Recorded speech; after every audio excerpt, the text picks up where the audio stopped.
Hello, everybody. James here. I'm not even going to do an intro. Shane and I have been talking for the last 30 minutes, for God's sake. Shane, hello. Yeah. How you doing? Good morning, guys. Good morning to Great Britain Good. and the world, really, right? Because we're everywhere. Yeah, and good afternoon to you. I know you don't get Eurovision over there, do you? Have you ever heard of Eurovision, that awful song Uh, contest? no, we get here on my the system that I have. We have Sky and we have BBC. Hmm? Not that I watch it very often, but we do get it. And that kind of good panoply like that of networks and stations around the world. We get Russian television, we get some Chinese television.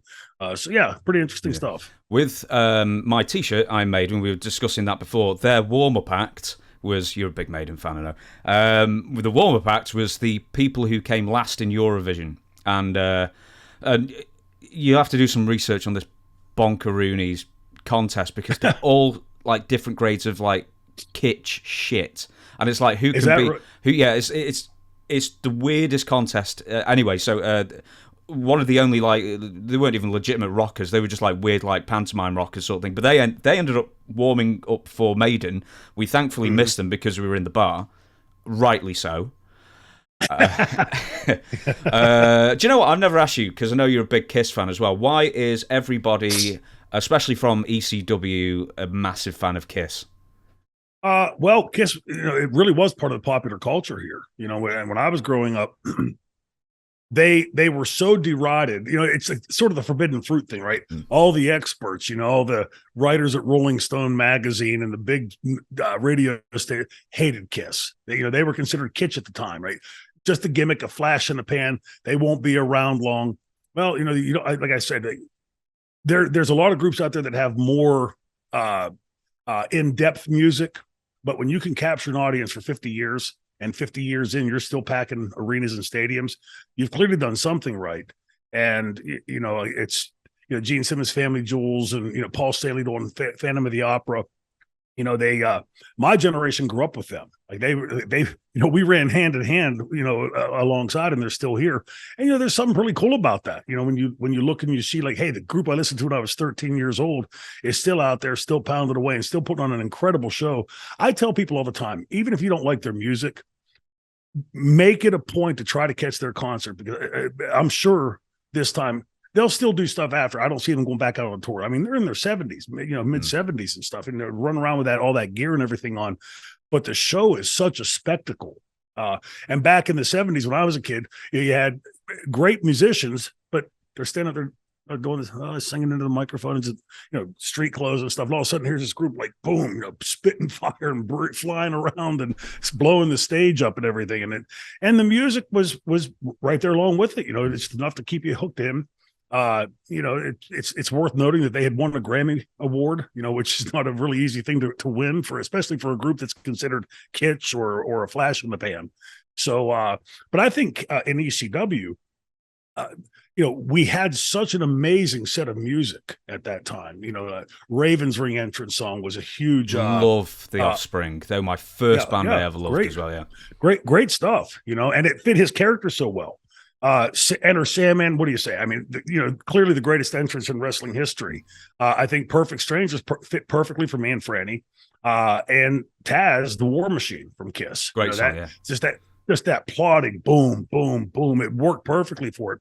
So if you ever pay attention on the news, and I'm sure you have as a fan, you are watching the tapes. I suggest to all the fans listening right now, when you see the entrances, don't pay attention to Sandman or Taz or Franchise or what. Look at the audience. They're going crazy. I mean, with Sandman, the entire audience is up singing every syllable of that song. That means they're interested, right? You've got them. Now, as soon as it stopped and he started wrestling, maybe different, but love hack.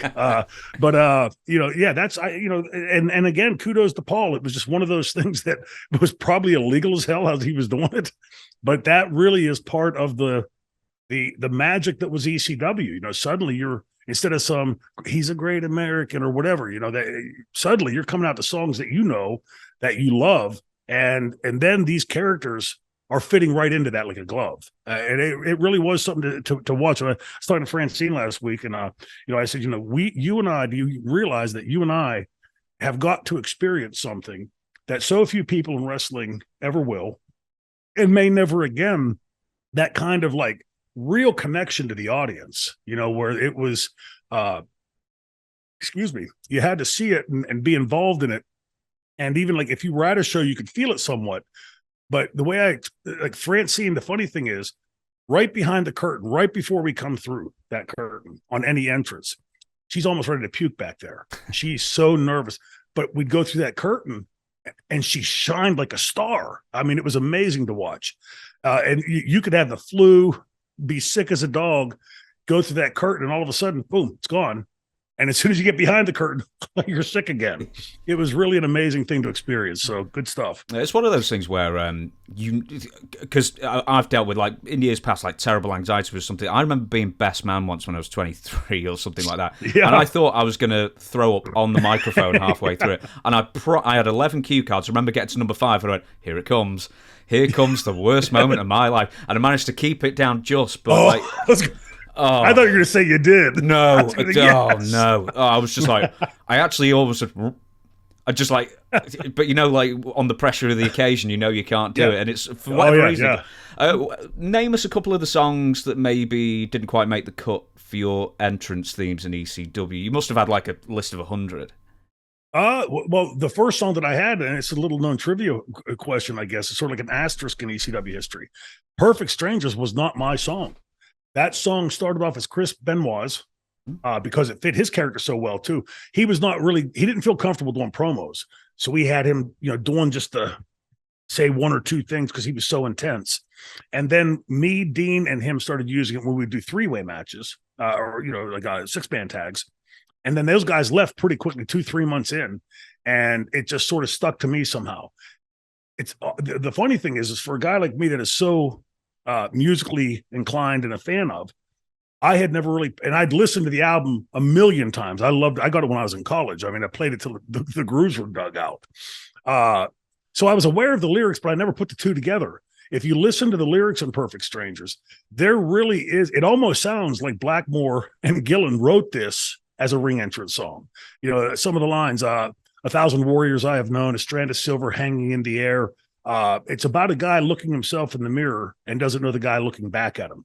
And I hope that people that know me and see me playing the franchise know that this guy and that guy are polar opposites, complete differences. Obviously we share a few traits, but when I started using it as a ring entrance song specifically for mine, after those guys left, I remember listening to it and like thinking to myself, like, because I knew the lyrics. How did I never put this together? Like, it's really amazing. And for all the fans out there, I suggest go check out Deep Purple, Perfect Strangers. Think of the franchise character with Francine, and then look at some of those lines in there and tell me if it doesn't seem like this was written as my ring entrance song.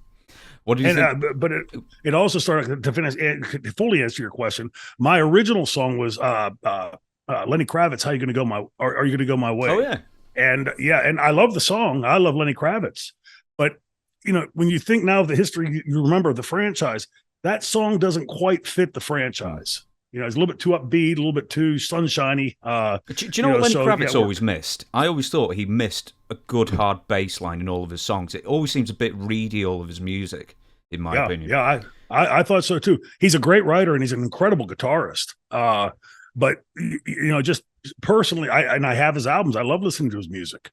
But for me, as a ring entrance song, it just never felt right going to the ring to that. It just felt like there's some noise playing in the background for me. But the Perfect Strangers, like we would do that long keyboard lead in from Glover, it was just like it gave me and Franny behind the curtain the chance to get into the franchise head, don't puke, and we're gonna go through the curtain and have fun. So kudos to Franny out there. She's having a little bit of a tough time lately.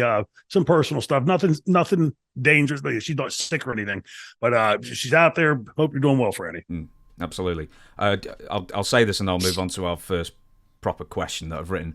So many years ago in my early 20s, I was actually training for like an amateur cage match because I was big into my martial arts, and I thought I really want to prove myself. And then very soon afterwards, I realised that I could really get hurt, and I've got a real phobia of that.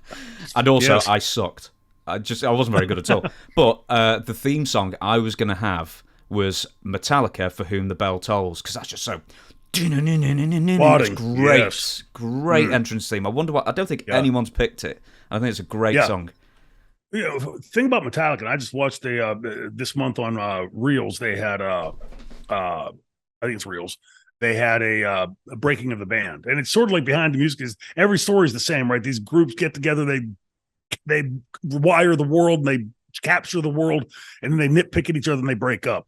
But with Metallica, like, I was not big into thrash metal. I didn't dislike it, but it wasn't my go-to. You know, it wouldn't be something I would go. But when I remember when they started coming out with the more, certainly not pop, but that more catchy Metallica, you know, and like Enter Sandman, for instance, Whiskey in the Bottle, or Whiskey in the Jar. You know, listening to songs like that, their last several albums were just, they're truly the Led Zeppelin of the modern age, right? I mean, they really, really have done a phenomenal job. Okay, then. So we're going to get into a bit of news. Now, normally I don't throw the news at you, but there's been a few passings in the wrestling business that I want to refer to. And the first one, as we record this, actually happened yesterday. Darren Drozdov. And I don't know how many people know. Yeah, I don't know how many people know that he actually spent some time in ECW a few months in early 1998. Your memories of Droz, if you could. Loved him. He was one of those guys that had that personality that could walk into a room, and you know, the ECW dressing room was a bit intimidating. You know, if you weren't there at the ground level, you know, walking into that room and you got all these monsters and sourpusses sitting around. You know, sourpuss like Bandit and Medface and Taz. Taz was always mad about something. You know, and you'd walk into there, but he just sort of just like melted into it. You know, like because he was just one of those guys everybody liked to be around. When he had his injury, this had happened previous with the Rockers back when I was there in '90. I think they paralyzed. Like, I feel so. I'm horrible with names. I can't remember Chuck the kid's Austin, name. I think, was the name. Yes, I knew it. I was thinking Austin. I couldn't remember Chuck, but you're right. And as soon as it happened, you see everything just go limp. And my first thought was, well, that's a great sell. And then he's not moving. And he's not moving. So when this happened to Droz, I didn't know the other kid. I mean, I knew him like faced in his dressing room, that kind of thing. But, you know, Droz had that personality that I would think that you could tend to get pretty bitter over something like that. And the few times that I'd seen Droz since the accident, he was the same Droz.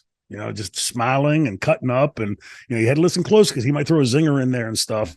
I got a text on the way driving down to Moose's here yesterday that he had passed, and I was just like, wow, because last I saw him, you know, that like cart, it was sort of like a little tank thing that drove him around and everything, and he was always so upbeat. And you know, you wonder in hindsight, has there been any word yet on what happened? How did he die? No, I don't. I mean, I know very roughly, I'm sure you do as well, that when you're paraplegic, that sort of like kicks in a host of other health issues as well. I don't know. I don't know. Yeah. I don't think it's been released yet at this time. Yeah. I do know that when I saw the last I saw was probably been 6-7 years, maybe a little bit shorter than that. Was asking him, you know, he said the WWE was taking good care of him. He was getting good care, like that cart that he drove around in that they had gotten for him. But he didn't at all seem bitter, you know, and I think, you know, I know the kind of jerk I am. I probably would have gotten bitter, you know, to have this incredible career. You're in the NFL of our industry. And for something like that, and all of a sudden, boom, it's all taken away. And not just this, but being able to walk up and down stairs, being able to do simple, basic things for yourself. So boy, the travails that Darren had to live with, you know, since then, you know, I think it's a testament to his fortitude and, you know, and to his family and to his fans out there. Deepest condolences, because he really was a good dude. You know, people hear me say that a lot because and there are a lot of good guys in our business and a lot of schmucks too, like, right. You know, he's one of those guys that you'll miss. And, you know, he'd go to the ring and he'd work hard. He loved wrestling. He loved being in front of the fans, as I remember. And, having seen him that last time and seeing just how strong of a person he was, it was, you know, that kind of stuff rubs off on me. Like, I'm not lost on that, because, you know, it's, I was talking to somebody earlier this week, and, you know, having been to Nigeria and some other African countries and, you know, some poor nations, and these poor people don't have a thing. and they're beautiful. I mean, they're just so full of life and love, and it's really something to see. And I guess to a lesser degree, like when you're watching draws, and the way he dealt with that, and just carried it with him, obviously, but never seemed bitter to me. And it's a sad day, because our business in the last, like you said, has been, feels like sort of in the 90s when we had that waves that would just keep coming and coming. And it seems like we're getting into another period like that. I hope we're wrong. To add on what you just said there, I think it's when you've got almost nothing or something else has been something's been taken away from you. You can go one of two ways. You rightly say, you can get bitter, or you can be thankful for what you've still got. And it seems that Droz has done that. I want to make mention very quickly. I believe Droz was sent to the ECW. Sound like Bret Hart now. The ECW, with by the WWF. I think they picked him up and then they sent him to get some experience. He wrestled the likes of Taz, Jerry Lynn, Al Snow, New Jack, Axel Rotten, and a few others during his short time with the company. It was only a couple of months. I want to ask this, and you alluded to it before. Obviously, Droz had his accident, his defining moment in his life. Sad to say. Sure. Did that, when you heard about that, did you or anyone that you were close with at the time see what happened and then adjust what maybe you were willing to give or take in the ring in that sense? You face your mortality more at that point, and maybe it changes you. Oh, absolutely. I mean, as I've told you before, I was a student of my game. That's what kept my intellect involved. It keep me from getting bored. And when you see something like that, now this is the second time I've seen this in my business, right? The Austin in 90 and then Droz. And Droz was, he was set to make a run to the top. He was a good hand. And but I was always thinking that because Dominic taught us, like, you'd be training in the gym and you'd go do something you saw on TV or try to do it, and boy, he would come up on those ropes. What the he'd go off, explaining, like, do you realize how close? I had a kid in my school whenever I had the school in New Brighton, Pennsylvania, House of Hardcore 2. Brian Tutwiler, who sadly passed away about a year and a half ago from cancer. Big guy, huge. I was late getting there, and I had given one of my students a key like Dominic had given me to get the gym and stuff set up. And I walk in, and everybody's got this, like, hand in the cookie jar look. I'm looking around, and then I look in the ring. There's glass in the ring, and there's blood in the ring. And everyone tell me what happened? And said that Tut, before I got there, decided he's going to, 6'6", 330, 40-pound guy, never having been trained to do this, decided he's going to try to do a moonsault because he can do a backflip in the swimming pool. And his foot hit the roof, broke the light, and came down and cut his arm on and everything. So he came back later that day. I guess he thought he was going to get sympathy, right? And I reamed him out. Same reason, right? What if you landed on your head, you moron? You could have broken your neck. And so, yeah, anytime you would see stuff like that, of course, if you're paying attention, you got to start to think, my take on ECW was as we kept ramping this up, and push, barbed wire matches, and all of a sudden now we have swinging scaffolds and flaming tables, and I mean, it just kept going and going and going. It just felt to me at the time that we were pushing a bit too hard. And for me, I was like sort of the wrestler in the middle of all that. I didn't do a whole lot of that. But still, even in, body slam, Bruno Sammartino's wasn't the lariat from Stan Hansen. It was a body slam. Mm-hmm. And, so terrible things can happen quickly. And typically when you knew a guy like Droz and saw that happen, it sort of personalized it to you, because now you know somebody that was, a vital part of this company and a living, breathing, full of life guy. Suddenly, you said his life has been altered to an extreme degree.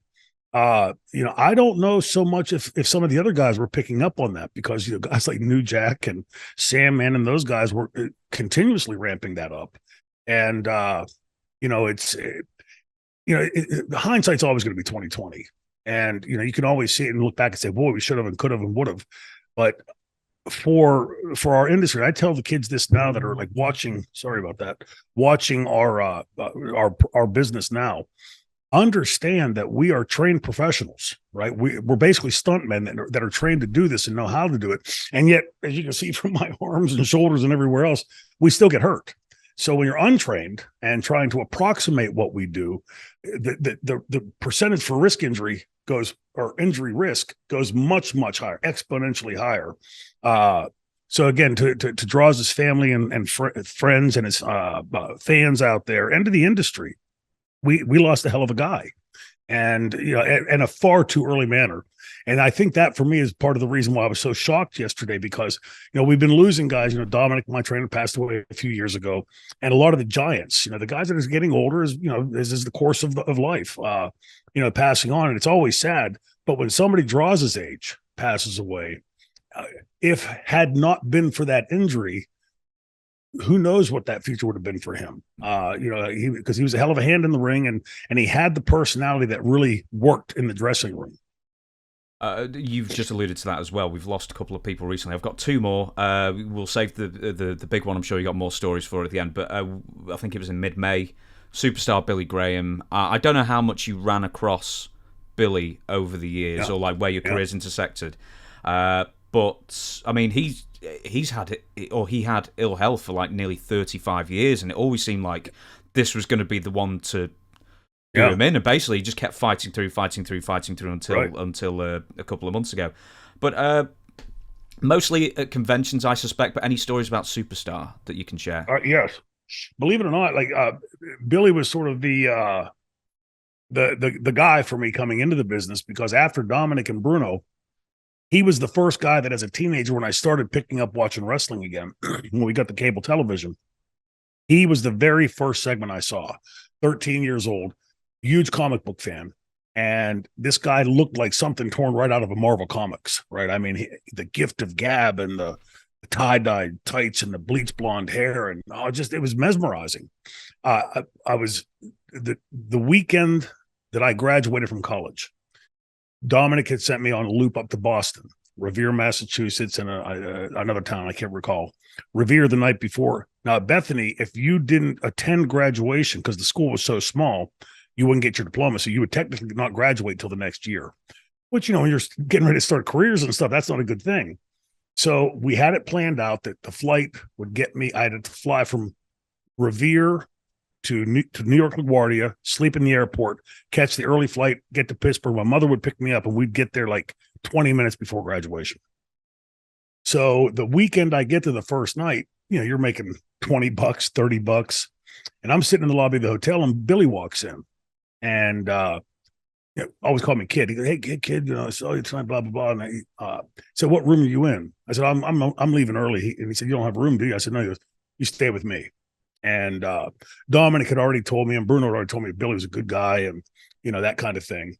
So we went up, and he told me some really in-depth stories about himself, having just met me. Told me a story about how one night he was having he thought it was a heart attack. And he tried to get to the phone and couldn't get there because of the pain, was able to get the notepad and scribble a note to his wife. And thankfully, it wasn't a heart attack at that time. Over the years, when I would see Billy, last I saw him was at the WrestleCon in Dallas. He was in the restaurant, which wasn't open at the time. And of course, he's surrounded by fans. And I yelled, "Hey, Billy, how you doing, Superstar?" And he goes, "Oh, Shane Douglas." And the poor guy's trying to get out. I said, "No, don't get up, don't." And I ran over. He still got up and insisted on meeting me halfway. And at that point, I hadn't seen him probably 15 years. But Billy was just a really good-hearted guy. And, we all hear stories about all of us outside the biz. "Oh, I bet that Shane Douglas guy," whatever. What the fans don't realize is that you have no idea what you may or may not have been through that day. This has been a tough week for me, just like stupid little things like traffic jams and this and that and the other thing, the mundanities of life.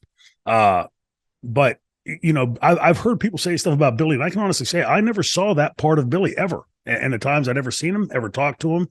And just like in Dallas, his desire, even though his hips are bad and he's not in health, he's insisting to get up and come over and meet me, when like he's one of the guys like on my Mount Rushmore, just one of those larger than life, way up here guys. Again, for me, like when these guys pass away, and we're all going to go, right? I mean, that's just, again, normal part of life. The fact that somebody like Billy, first of all, you can see his intestinal fortitude in just, like you said, 30 years of very serious health issues, transplants and hip replacements and ups and downs. He was full of life. He loved being alive. And I know that sounds crazy to some people out there, but I think there are a lot of people in today's world that just sort of meander through it. And it just, the days just drip by and, well, whatever happens, happens. I'm just going to see what's going to, do this and do that. Billy reads, like the old saying, carpe diem, seize the day. Billy sees the lifetime, right? And, as sick as he had been, still lived a pretty full life and left an incredible mark on the wrestling business. And will be sorely missed. I mean, he's one of the true icons of our business. Do you remember? Now, while you were saying that then, I just made note of this because Pittsburgh Guy and Gorilla Monsoon in the early 80s had an article in, was it the Daily Gazette or whatever it was? I don't know what the newspaper Post-Gazette. Post-Gazette. Pittsburgh Post-Gazette, and, yes, sir. he wrote an article saying that superstar Billy Graham had died in like 1982 or 83. Do you remember reading that or hearing about that from Dominic or anyone? No, that he had died? Yeah, so apparently the story goes is that when he came back as the karate thing, everybody else in the Northwest, oh, it's awful. Everybody else in the Northwest was like, sort of half accepted it, realised it was superstar Billy Graham, except for the people in like Pittsburgh or wherever, and or Pennsylvania in general, who read this article, and everyone just assumed it was a doppelganger, and that Billy had died, and it took them years to realise otherwise. I had never heard. That's the first. I'm gonna have to go back and research that now because I had never heard that. And it's hard for you, for me to separate like the gestalt, the world views out there when you knew people and could call people like Bruno Sammartino or Dominic Tanucci and because these guys were all interacting and talking, like I do with my friends, and so I guess we were sort of insular to that. That wasn't really a thing open to us because we weren't really much paying attention to what was going on in the world. If I wanted to know something about wrestling, I'd call Dominic or call Bruno or whatever. So I don't remember ever hearing that, but I'm gonna have to go back and research that because I do remember when he came back and was doing that, thinking to myself, he was still big, but not big like he had been. I wasn't the bald head and things like that. You're looking at it, you could tell when you looked that it really was him. But he did look pretty vast, pretty large difference, like a large difference from what he had been to what he was then. That's crazy. It's funny when I hear stuff like that because 40 years in this business, you think, well, you've heard everything, right? You had to have heard everything. And I still get when I'm interviewing guys or doing shows with you, because you always have these great questions. I still learn stuff about my business, that just always blows me away.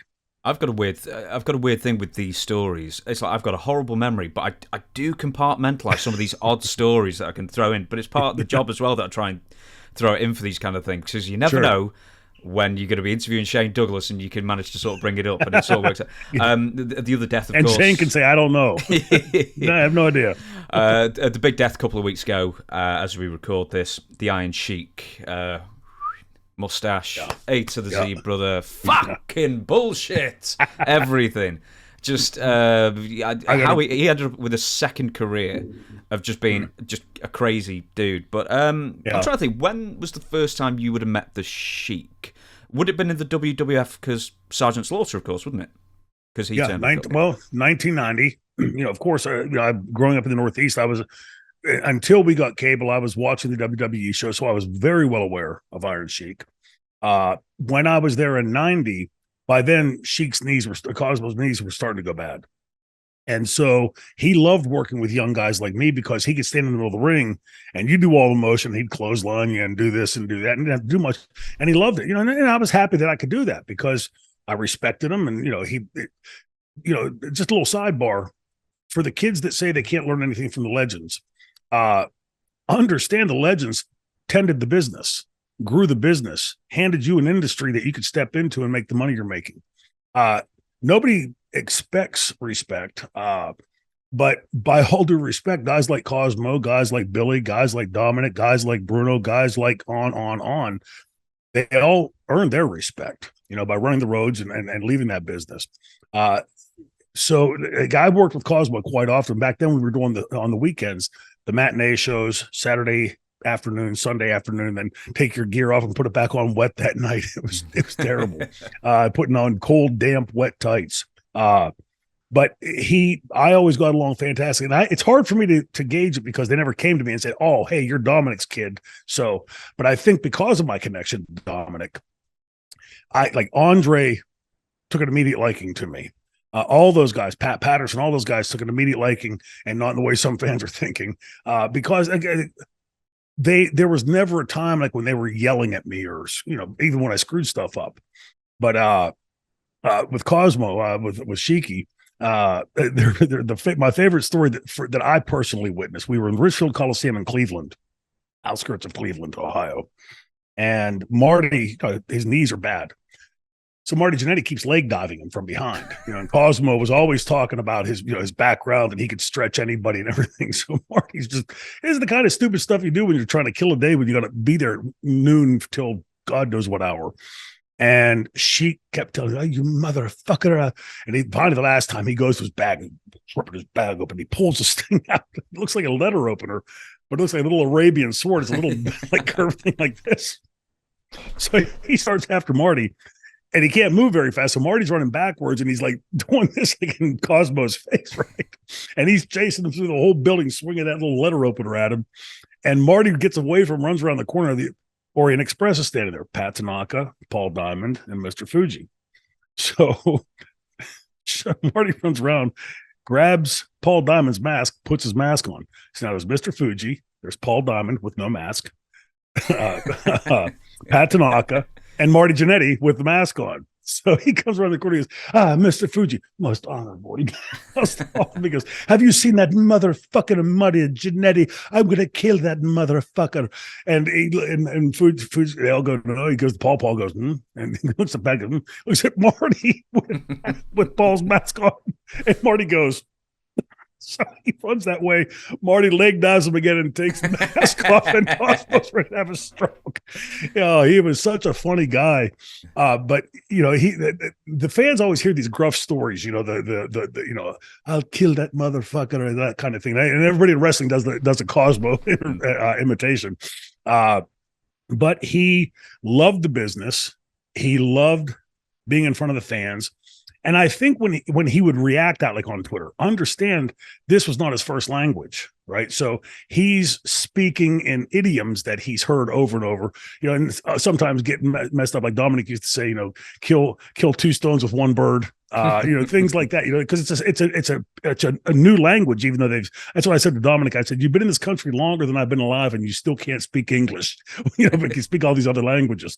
So, Cosmo, but he also knew and was well aware of, being from Iran and, the geopolitical ramifications of that and where wrestling was and how strong kayfabe still was then. He was the perfect villainous anti-hero, right? To for people to latch onto, and really for someone like Hogan or whatever was a great hand to put in there, or Sarge to put in there as the Iraq War's going on. It was just one of those things that all the stars lined up right for Cosmo. But he also had not been in good health for years, and he, not that you wanted to hear it or expected to hear it, but, these guys lived full lives, and you start getting them to your 80s and 90s, especially if you've done this business for as long as they've done it.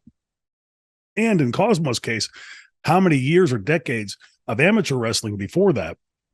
Excuse me. So, a lot of wear and tear on the bodies. But when these guys go, a little bit more of our industry dies with them, because they take their experience with them. So, our business, I think, is in a precarious place right now, because we're watching all these true giants, legends, and icons just one by one leaving. And each time the experience level of the business sort of closes down more and more. And it's my concern, because I'm sure you've heard me on plenty of interviews talking about the kids today. And I always try to stress, I'm not criticizing, because I know that they hadn't been taught like we've been taught. Keep your mouth shut and eyes and ears open and those kind of things. I don't care if it's ditch digging. I don't care if it's doing podcasts, teaching, wrestling. It doesn't matter. If somebody's done something for 40, 50 years, I guarantee you, absolute 1,000,000%, that person can teach you something. If you're a first day ditch digger, that guy's been doing it for 30, 40, 50 years, can surely teach you a few things. I want to see as I get older and more wrinklier and fatter, as much as I love wrestling, I want to see what these kids would pull out if they had been under the type of tutelage we had been under, and knowing when to put those moves in, knowing when not to put those moves in, when to speed up, slow down. I was watching some stuff last night on cable. It was right around the time that Bobby was carrying the TNA belt, Bobby Roode. And as I was watching him, I'm looking at his mannerisms and thinking to myself how excited I was sitting in the back the first day he had broken away from Team Canada and was being Bobby Roode. And he's pounding a mud hole in whoever it was he was working with, and the crowd's chanting against him, yelling, and he stops, raises his hand, he stops, and slowly glares at the crowd. The hairs on my arm stood up because I thought, my God, this kid's got it. You know, wow. Like, you can't teach that. And, you know, I'd love to see what these kids would produce with their athleticism that is through the roof if they would just take a second to listen to Arn, to listen to Jerry, to listen to Billy or Dean, because I assure you those guys can probably teach you something. We will move on. Do you watch Dark Side of the Ring at all? I've caught a few episodes of it. I don't watch a whole lot of TV. I watch some news and maybe some music stuff before I go to bed. But there's been a few episodes recently, and one that's coming up as well that I wanted to refer to and get your opinions on. The first one is the one that's just gone as we record this, as I keep saying, Junkyard Dog. And I was also thinking, where would you have crossed paths with him? And then I thought, you were in WCW at the same time, in 92, I think, and a tiny bit in 93 as well. And I thought I'd get your opinion on Junkyard Dogs. Obviously, it was not the best time for JYD. And but I suppose your thoughts on Junkyard Dog when you met him. Again, in the dressing room, most of these guys were pretty down to earth, especially to the kids coming in, because we were no threat to them. And I think there was a part of that generation that knew they have to pass some of this stuff along. And with Sylvester, it was funny because you'd see him like in that character, which he played so well on camera. And backstage, it was because we're just new into the business and coming in, and you're expecting the Junkyard Dog to be in the dressing room, because this is what you've watched on TV for how long. And he was on the quiet side, but he was friendly. He'd always walk around, say hello. He like from his Mid-South days and then, of course, getting pulled to WWF. And I think he was there when I was there in 90. I'm not positive of that, but I'm pretty sure as I remember he was let go in 88. Okay, so I had it wrong. After this many years, you start to lose. They sort of blend into each other. This is where the industry sort of met this fork in the road, right? Where had been this one highway going forward. We'll say it was highway wrestling. And it was now, veering off towards what I always say, cartoon land, entertainment, whatever Vince wants to call it. And, like when you go back and you look at Sylvester, what he was doing in Mid-South, a little bit edgier, a little bit harder, a little bit more straightforward. But now he's taking on this full Junkyard Dog thing, right? He's barking and, doing the stuff down. For me, at that stage of my career, and as a fan, just before breaking into the industry, I remember because I was well aware of his Mid-South stuff because, we had gotten it in Pittsburgh, but the magazines and things. And then, of course, that's where I got my break in the business when it was UWF. So I'm watching this guy and I'm, steps into the business, first few steps into the business. I'm hearing these stories of these matches that he had in Mid-South. And then I'm watching on TV and thinking like, okay, this doesn't quite add up. But almost at the same, like simultaneous to that, I looked at it and thought, well, he's getting a little bit older. Now he's making a lot more money and having to do far less than he was doing in Mid-South. So, your brain starts to pull it all in. Okay, so like these guys that are in their mid-40s, pushing 50, and he's able to still go out and, be a big part, I think, of what became the WWF and WrestleMania and all of that. It was built on the shoulder of all those guys that came in and did those characters, but had those histories in the business of being tough-nosed, hard guys, later the bushwhackers from the sheep herders and, all that history that came with them at the same time into the industry. For him, though, having, have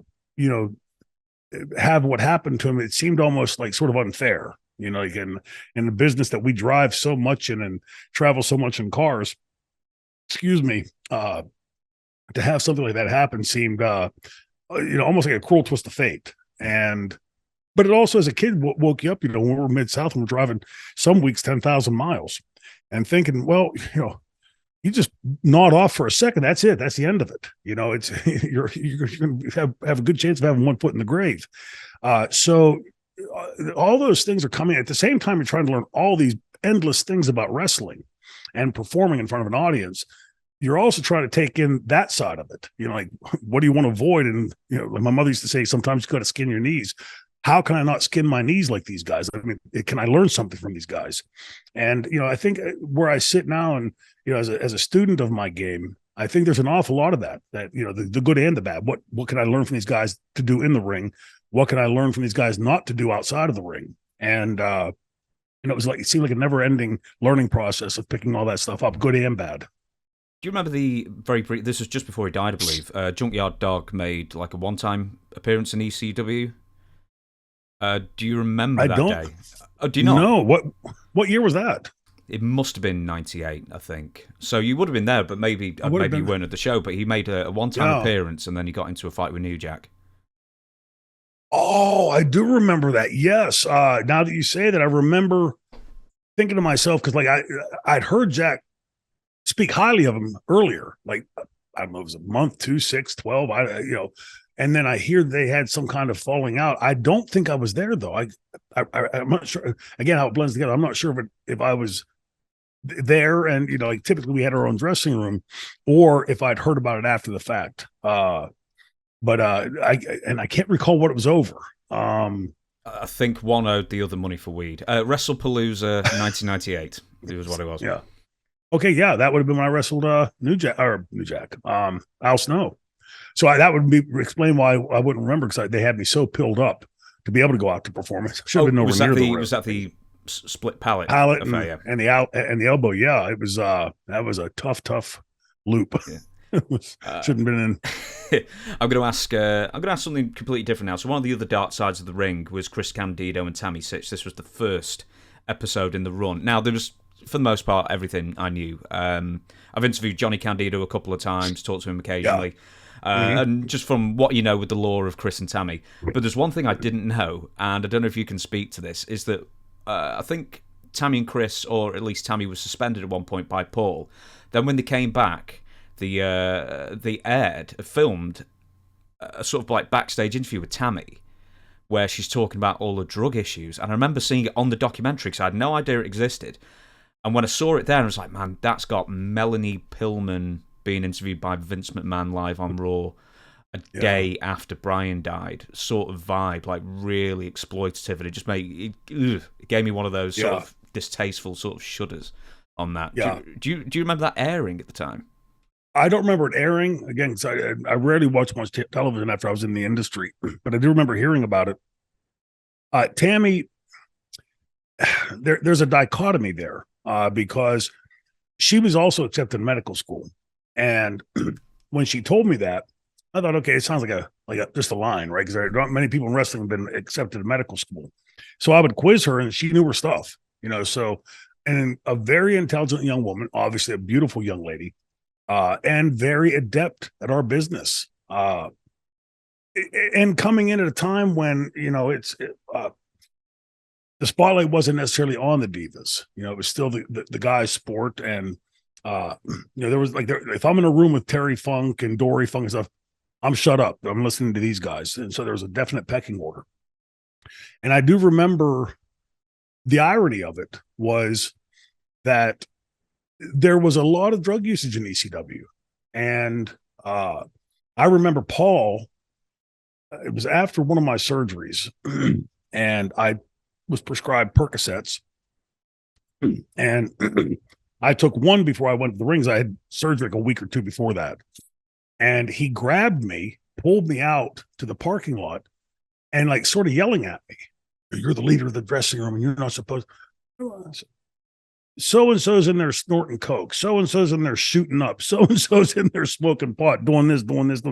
I took the pill bottle. I said, "I'm prescribed these, Paul. My doctor prescribed these." And, but I understood his point. I think it was his way. Paul had a strange management style. He wanted to be the boss and accept the glory, and he deserved a good chunk of it. A really, really great booker. But when there was an issue between guys, being that he was the boss of the company, he would let it fester and fester and fester and fester because he didn't want to step in there and be the bad guy and try to wrangle it out. And then he would only get involved when he absolutely had to. And then, there was an incident with me and Sam in Pittsburgh, and he made us all stay afterwards and lectured us. And then over the next few weeks, this kept building again and again and again. And there was no there was nobody, Paul not letting any of the pressure off. And, so he was a great booker, but a shitty boss, because he's the guy that I can't walk in the dressing room and say, hey, so-and-so, stop doing this or whatever. Cause they're going to have, screw you, franchise. He had, and he wouldn't do it. And so there was that kind of dichotomy. Tammy was by this time becoming a bit of a loose cannon herself. I'll get back to that 1 second. A sidebar to this. With what's happened recently, I take none of the responsibility away from Tammy, but this is really the net result when you keep getting slapped on the wrist, when you're doing things that are pretty illegal, drinking and driving and doing things. Ultimately, though, it was her responsibility. She's the one that made the decision to get in that car and do that. And there's part of me that I'm ferociously mad at her, for being that stupid. And at the same time, my heart breaks for her because she'd always been allowed to get away with stuff like this, in the business and then out of the business and, getting these slaps on the wrist for these DUIs.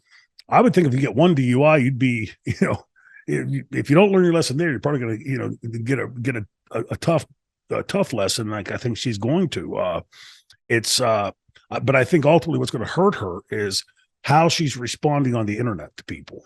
She shows no remorse, when she's telling people F you and whatever, and she can try to deflect and blame the guy.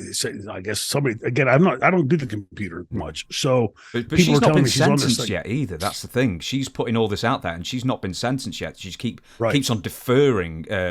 Yes. Yeah. Keeps on deferring the trial, which I think is, I don't know how it works in America, but I believe you can defer trials for many years. And I think the theory is that basically, you're going to serve time. So the more time you can put between the incident and then the actual trial, hopefully people forgive or forget or whatever. Is that roughly where I'm getting sort of. Yeah. There's, there's a lot of, you can't do it forever. You can't put it off forever unless you have a whole lot of money. But, I think that she's, I would prolong it as long as I could too, because I think the hammer's going to drop this time because the number of incidents and the fact that a person's dead over this. And even if the guy was doing drugs, I don't know if that's true or not. I mean, I've heard people have said to me that that's some of the things he said.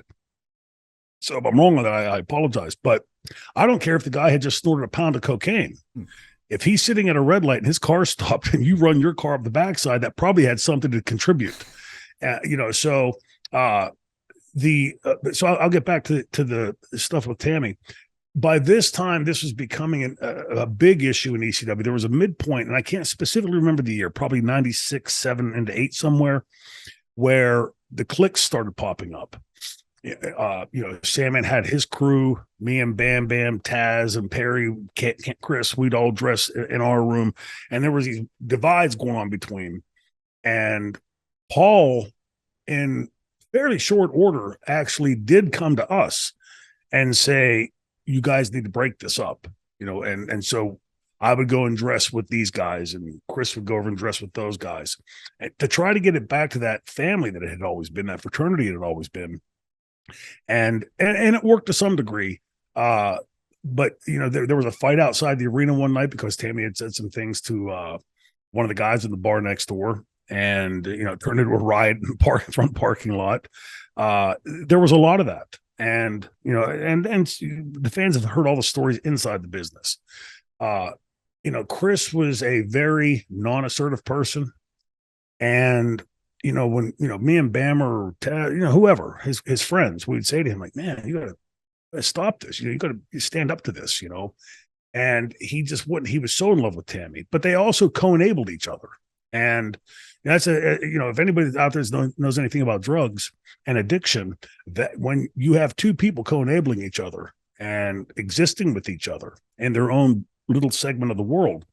That becomes a very dangerous thing. And Chris had an extremely addictive personality. If he was working out, he's working out to the umpteenth degree. If he was taking pills, to the umpteenth degree. His matches, to the umpteenth degree. So, for 10 years, I thought for sure he's going to die from pills. It's cleaned up, and then the cruelty there is he dies from a broken ankle, severely broken ankle. The dark. I also just want to throw something else in here because I think it bears saying. Dark side of the ring.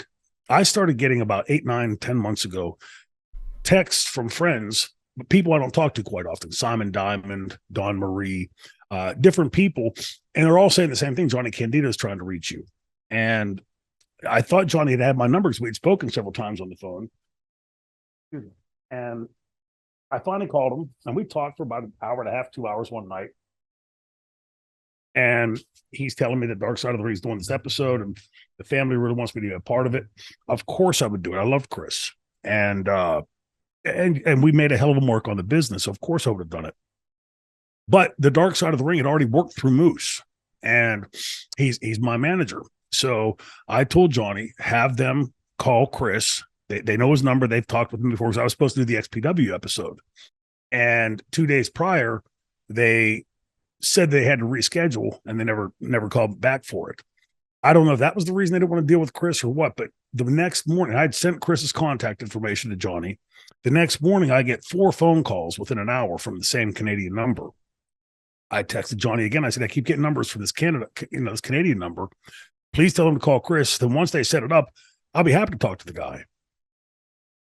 So I didn't hear anything else. And about a month later, Moose and I were driving to Icons, and the phone rang. I was half asleep for about 30 minutes out. And Chris puts it on the speakerphone and motions to me like, just don't say anything. So he starts talking to the guy, and the guy saying, hey, we're really excited to have Shane involved and blah, blah, blah. And he goes, well, I'm sitting here with Shane right now.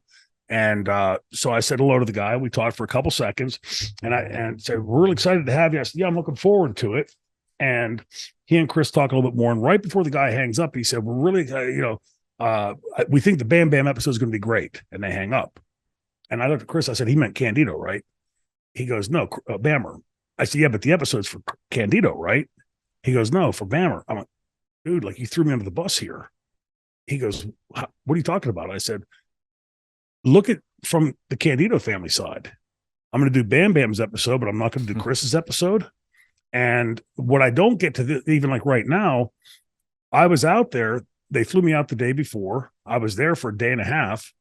There would have been more than ample time for me to be able to make a costume change, an outfit change or whatever, and say a few comments about Chris. And they never did. And I didn't learn this till after I had done the taping. So, I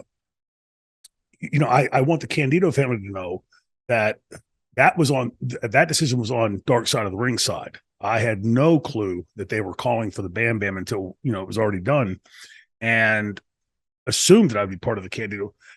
The Bam Bam episode, I think, is either last or next to the last episode of the season. And the Candido one, of course, is the beginning. Mm-hmm. So I have people calling me and saying, hey, are you on the Candido episode? And so I'm telling everybody the story, no. And they're all saying, like, a lot of them in the business, hey, you ought to record some comments, just send it to them so they can use it. And I said, well, I'm not going to do that because there's no deal in place, right? So you can't just say, hey, I'm going to give you a bunch, just use what you want. And so if Johnny is listening out there, anybody in the Candido family, please understand, I would have definitely done the Candido episode.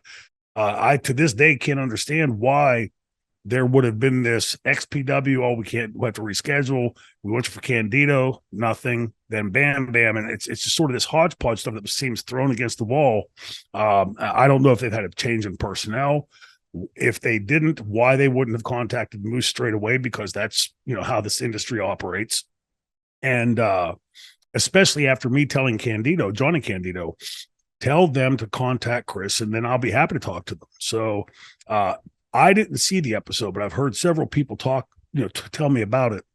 And so correct me if I'm wrong. The episode is sort of like Chris was this great talent, but kept having this bad stuff happen to him. And it just like, he was always like sort of like the schlep rock guy, the poor luck guy. That wasn't my take on Chris at all. I thought Chris was amazing at in-ring. One of the best I think I've seen in my life from my generation. and he could do it like he breathed air. It was like a fish in water, and it always made me jealous because he was so adept at it. He always worked. He always had a job. From the time from Smoky Mountain forward, he was always in a promotion someplace, always making money. And that's not my take on Chris at all. Now, they're obviously, it's renowned. The fans know the stories of the drug usage and the recurring Days of Our Lives drama with Chris and Tammy. All I can say to that is I had spoken to Chris several times about it, and each of those conversations would always end with, "I know, but I love her." And so, once you hear those kind of words, you can scream, yell, and beg and plead all you want. But, that's Chris was a smart guy. And if Chris was okay with keeping himself in that situation, whom I ended up divorced too. So, it's not like my plan worked out much better, but, so it's, I'm scant to give advice on relationships. I'm not the guy to get it. No, it's just one of those where you nod and then you back away slowly. I can't do anything here. I'll tell you what, we've done some more hard hitting questions. Let's do some fun ones. Eddie, I'm not calling you Eddie. We've actually got some fan questions occasionally here and there. Eddie has written in and said, "Bill Alfonso seems like such a cool guy. Please tell me I'm right." Absolutely. Yeah. Now back when I first met him and he was, doing a lot of drugs. I just saw him a month ago, me, Hack, and Sandman and I, and Fonzie were at an event in Maryland. He looks phenomenal. He's got his teeth fixed. He's working out. He's tanned. I said, "How is it we're all getting older and fatter and uglier, and you're getting better looking as you get? You were ugly as a kid. Now you're getting better looking as you get older." He is. He's just a good soul. Every time you see him, he hugs you, gives you a kiss on the cheek, and there's just a genuine affinity there. He enjoys being around the business. He loves it. He enjoys being around the guys. And I think he's extremely happy, no pun intended, to have been part of ECW, because if you remember, I was the guy that introduced him. Mm-hmm. And he always mentions that to me. I said, "Well, Paul hired you, but I'm the guy that got the on-camera role." But he was, in talking about ECW and the legendary status it's sort of taken on, and we've talked about that before, but I see each one of those people, all the personnel in that dressing room, were all integral pieces of getting that company over. It wasn't the Shane Douglas show or the Triple Threat show or the Francine show. It was ECW, the family, the fraternity. And in my understanding of the business, since I've watched as a kid, I don't ever remember another promotion where that was the case. It was always 2 or 3 guys that were at the top, and then the rest of the guys were, also, when you roll through those those big names at the top to do this, and all of a sudden, and there were a whole bunch of other guys that blurry down at the bottom. ECW, Mikey Whipwreck, a hugely important piece. The Blue World Order, couldn't change. There was no other, irreplaceable. You couldn't replace them with anybody else that could do what they did. Francine, Tammy, the Pit Bulls. I mean, each one of those names, each one of those entities, each one of those wrestlers contributed to the success of ECW, and all the drama that was going on in the back with the Chris and Tammys and the pretty much everybody in the dressing room, me included, at one point. All of that was part of that success and part of its downfall. It's just, the yin and the yang of ECW. And I think that's why it has still an allure to the fans. It's this monster beast that grotesque in some ways and amazing in other ways. But I said something to one of the other wrestlers last week, and I don't need to mention it. This person had said, ECW killed the business. Mm-hmm. And I first thought that the guy was just, dabbing at me, like to get under my skin.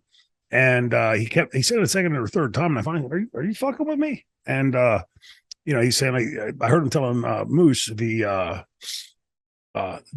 they stopped teaching psychology in the 80s. Well, the 80s is when I trained and broke into the business, and I certainly was trained into the psychology of it. In fact, I was beaten over the head with it for the first 7-8 years in the business.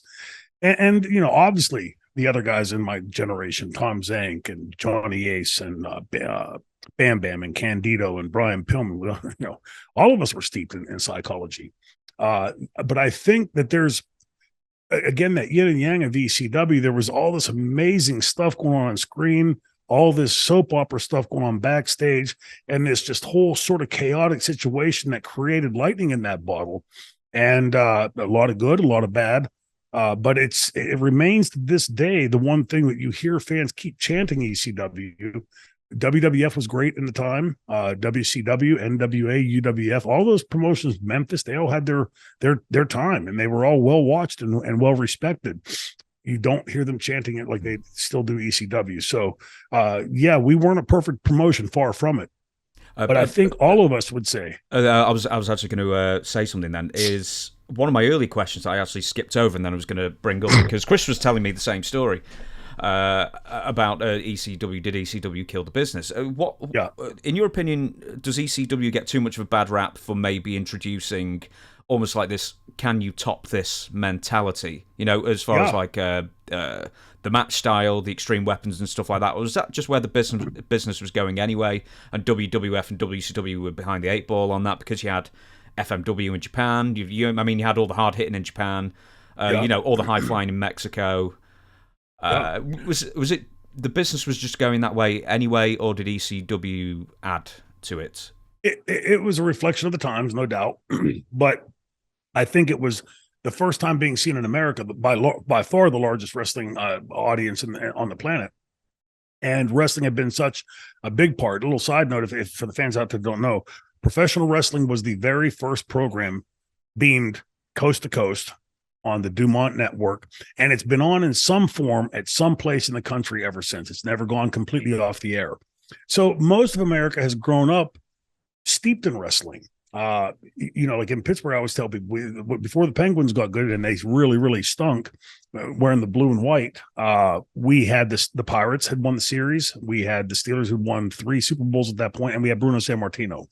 So that had become like a key integral part of our sports upbringing in Pittsburgh and many of the other Northeast cities like that, and then a lot of other places around the country. ECW definitely brought a lot of good back, a lot of excitement back to the business. But there was a point in the middle where it started becoming cliche. Everybody would get on the mic and F-bomb and F-bomb and F-bomb, and everybody would get out there and bleed like stuck pigs, and everybody get out there and use a chair or 20. Everybody would break a table. Everybody would do this. Everybody would fight into the audience. That was where we needed Paul to step in and say, unless I tell you to get on that microphone, don't. Because by the time I go on at midnight, and I'm supposed to be the guy that's supposed to have the foul mouth, well, they've heard the F-bomb 50 times by that point. Mm-hmm. And so it just sort of waters it down.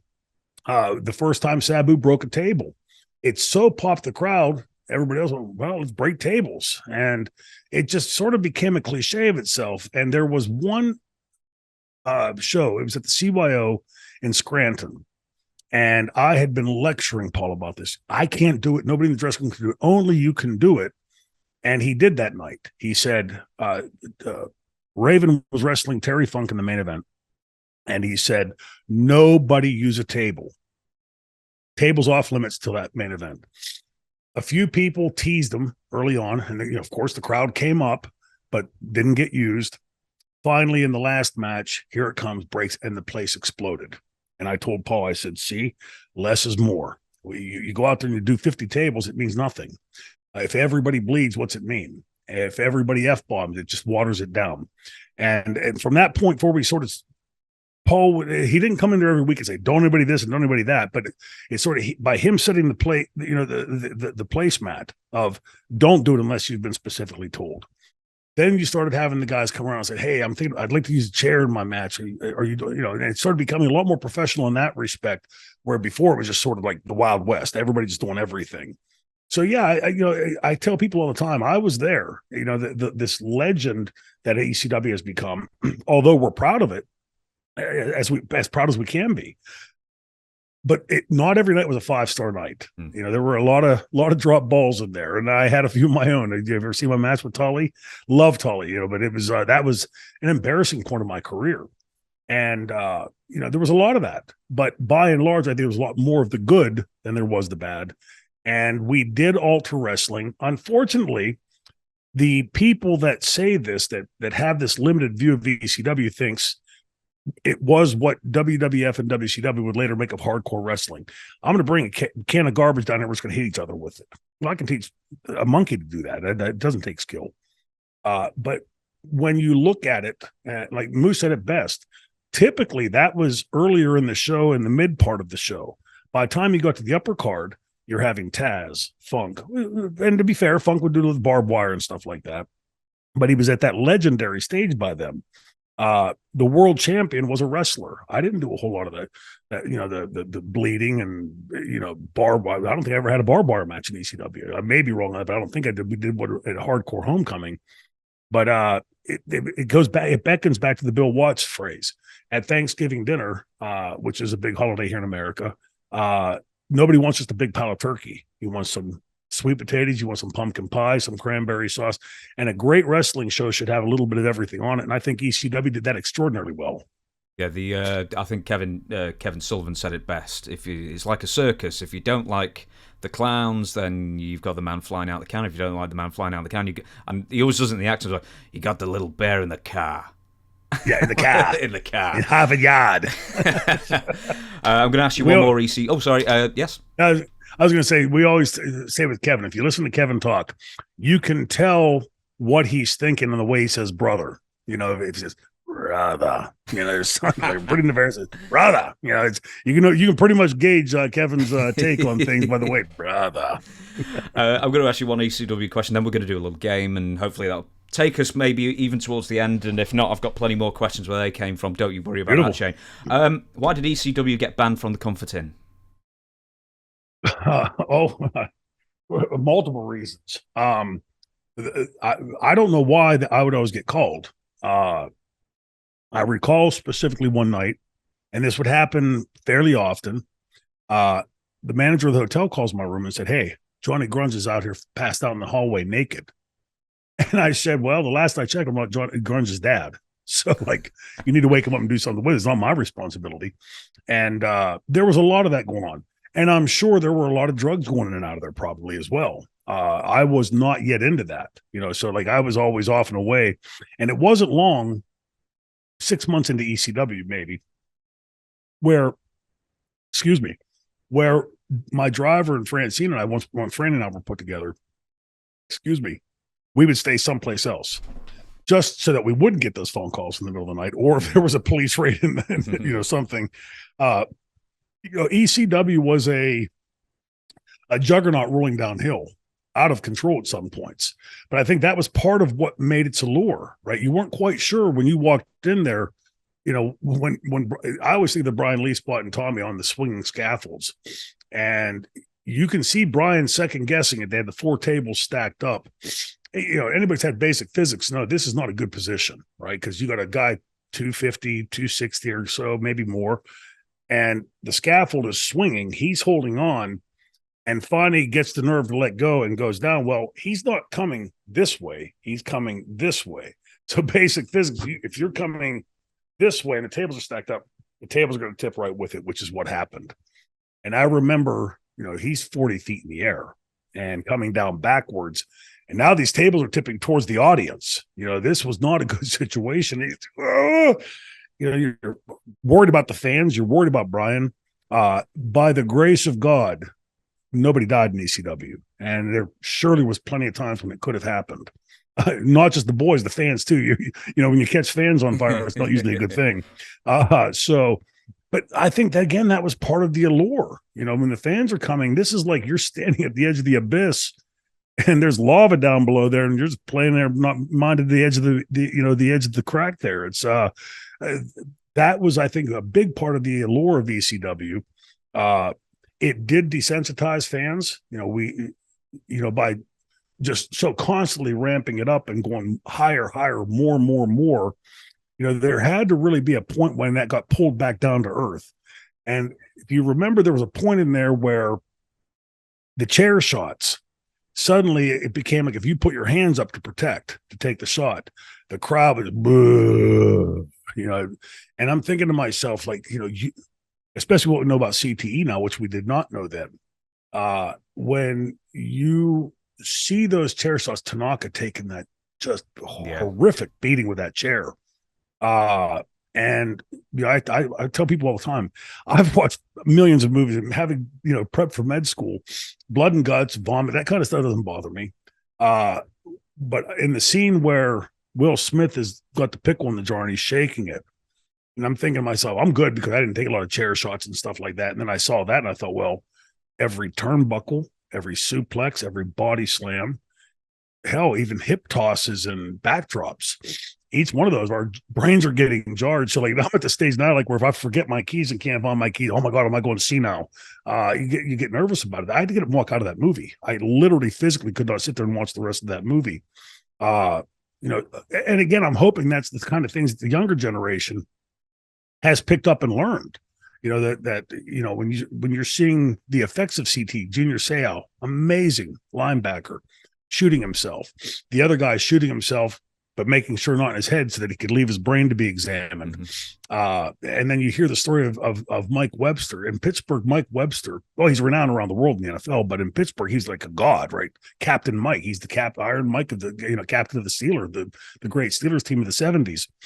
As a young teenager, I remember reading in the newspaper, because one was about 3 miles from my house, Mike Webster getting popped for bad scripts. And I remember thinking, like, Mike Webster's a drug addict? Like, that's like saying, the I don't know, the Pope is and some people probably shouldn't say that because he might step on some toes. But it was just so implausible to think that this guy that anchored the Steeler team so incredibly well, that suddenly, he's, well, it wasn't so much he was drug addict. If you've seen the movie, you see that this guy, the last year or so of his life was a hell. And, so when you see that, and then you see, like, the Chris Benoit stuff, the horrific story, and you realize what that could be. I hope and pray that the younger kids in the industry understand what a nuclear bomb that was in our industry, and the ill effects. Look how many of us have died young, and just the real impact of that. It created great wrestling for the time it was, and with all due respect to people that say that we killed the business, I would say that the business was well on its way to dying at that point. We had gobbledygookers and everything, deans and goons and everything else. Guys our age, if they were coming to town tonight, we'd be at the bar. We'd be doing something else. We would not be at a show watching gobbledygookers, deans, and goons. The business desperately needed some entity to bring it not just back to wrestling as it was, but way beyond that. Because if we were just doing arm drags and hip tosses, they were ho-hum. We had to be so over the top. Bruno never got it, and it broke my heart because he went to his grave never getting it. And I tried as respectfully as I could to get him to understand it. And he would say, but you're fighting the IM. Why, you should be counted out by then. I said, I get that, but we couldn't just go back to that. And it kept going on. I finally said to him one day, and it was the last time we ever said anything about it, I said, come on, Bruno, your generation had a guy with a green tongue and eating turnbuckles. And he sort of chuckled at that and moved on. Do you know what you should have said to him? You were tag team champions with the Batman in the 60s. Yeah, I love the Batman. That was right at the time. Right? So, but it's, look, I'm sure anybody can nitpick the stuff they want. And there was a lot of negative stuff about ECW, the way, the ignominious end, and the sort of the just disappearing, the no real goodbye to the audience, no thank you to the audience, and a lot of the stuff we saw in between. I mean, the fact that Jack and Johnny and Teddy and Chris and Bammer and so many are gone. It's not ECW's fault. It's not exclusive to ECW. They were in ECW and they died, and it's ECW's fault or they caused it. But ECW contributed, just as WWF contributed and WCW and NWA contributed. In many ways, our industry still on that side of it is still being run like it was run in the 40s.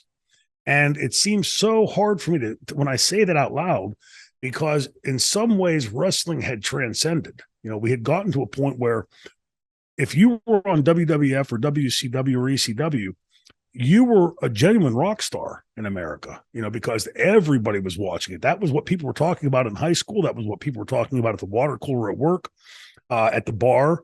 Dominic one time gets a visit from one of his neighbors, the farming area, and they're, hey, you seen this new wrestling? I would always get called Dominic's kid. Yeah, well, your kid's on it, and that other kid, that Mickey kid, and so Dominic started watching it, and he's like, well, and we were Dominic was not one to just divvy out large amounts of accolade. He had a good match, whatever. Just like a comment like that, he wasn't off-putting. He just wasn't. He went, "Hey, you were great tonight." That was not something Dominic said. We had a show in Pittsburgh at the David L. Lawrence Convention Center. First 4, 5, 6 matches in Pittsburgh were there. Well, Pittsburgh has a 10% amusement tax. They didn't have any risers, so it wasn't the best building to do wrestling in, but it got our foot in the door in Pittsburgh before we went to the Golden Dome. And we're on last with Masato Tanaka. I'd never worked him, but I knew he could go. And I'm getting ready to go through the curtain. I said, "Dominic, how's the show been?" And he went. That was his way of saying, "Who is a stinkeroo?"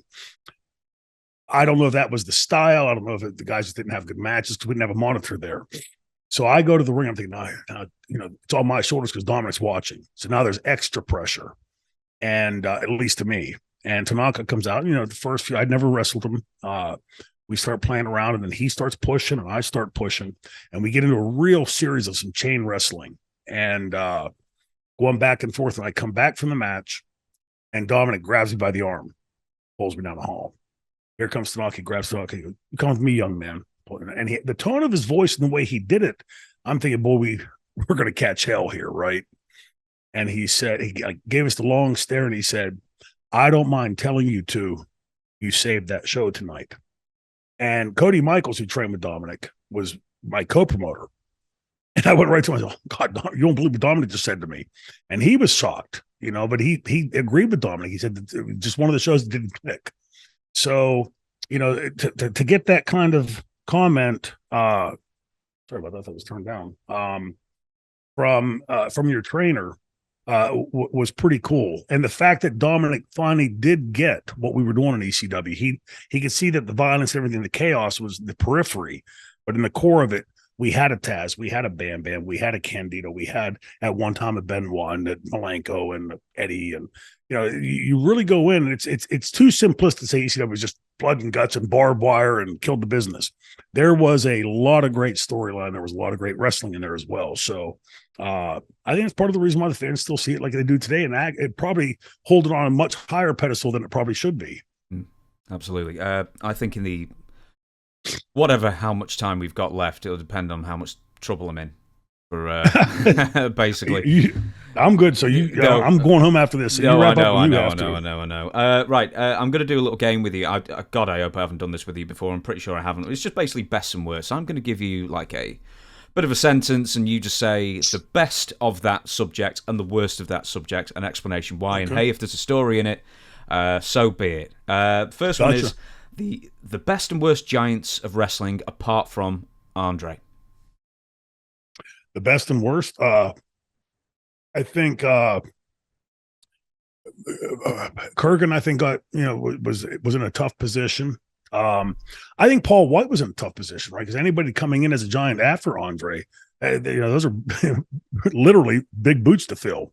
But I think he did well with it. I think early on when he was trying to do a little bit more than a giant should, then he found his footing, and I think got it. And then when he slimmed back down, got it. I think in our business, because of Andre, and again, left just this massive legacy as a giant, and anybody that ever saw him realized that he truly was a giant. To go out there, as like I'm thinking, like trying to look through Paul White's eyes. He comes in and figures I was more athletic than say Bruno was, but Bruno drew a gazillion times more money. The same thing coming in and say, well, I can do more than Andre. But do you need to do more than Andre? So it's sort of like one of those things that's so ill-defined. It's sort of murky as to what is a giant supposed to do in the ring. I don't think the fans want to see giants doing flying head scissors and things. But Paul, I think, did an amazing job with it, considering that he was like one of those guys that came after that and went a little bit off kilter from what Andre did. To be fair, Andre did a lot more when he was younger. But I think Paul did it probably as well as you could do it to fill those shoes. Kurgan, I think then it became sort of anybody that's over a certain height or has a certain look, or Kurgan's got that just impactful face and that strange looking body. El Gigante, another, right? Just to throw a big guy out there. Clearly, those two examples show that it's not just somebody's big. They have to be, big and be able to do something in the ring. And even though Andre, towards the end of his career, was a lot more crippled up than he had been, I remember matches, getting, backdropped and him throwing drop kicks and things. So, he was pretty adept when he was younger. And again, just so large that it took your breath away when you saw him. Again, not an easy role to come in because it's already been done pretty much to perfection. It's just not finding a 7 foot or 7 foot 3-4 guy, a guy that's bigger, a guy that has a push. It's a guy that can come in and mesmerize. And Andre had, luckily for him, there had not been a giant before him. So suddenly he's got this, tabula rasa to create what he wanted it to be and left the template. So I think Paul did about as good a job as you could do in filling those shoes. Yeah, I mean, there were like tall guys and everything, like your Don Leo Jonathans, who, for example, who was a giant at the time, but obviously with the acromegaly and everything else, Big John Studd as well. Yeah. Do you remember the first proper conversation you had with Andre? Yes. I had met him in 1981. I wasn't even training yet. Dominic called me, and we had become friends by that. Well, I say we became friends. I probably became like a dingleberry. Like, hey, Dominic, you want to do something? And he called me and said he had a show in Steubenville, which is probably 50, 60 miles from home. You want to go? So Andre and these guys, I said, oh, yeah, I'll go hang out with Dominic and go to a wrestling show and not pay. Hell yeah, I'll go. And the first person I was talking to was Blacktop Bully. As we walked in the back, it was just a regular like gymnasium locker room. And Nick Busick came over, and we were friends to the day he died. And as we're talking with him, Dominic goes, here comes Andre now. So I turned my head, and Andre's head is like this above the lockers. The top of the lockers are here. And I, honest to God, thought he's walking on the bench. He can't be that tall, right? And then he turns at the end, and his feet are on the floor. And I know my mouth went, like I was probably $195 at the time, and didn't look anything like I would when I broke into the business. When I was probably 14, 15, 16 at that point, maybe 17. When I first went to WWF in 1990, Dominic said, first thing you do first night, get dressed, go introduce yourself to Andre. And I did exactly what Dominic told me. I got dressed, went down, pounded on the door, knocked on the door. I opened the door, and I can see it right now in my mind's eye.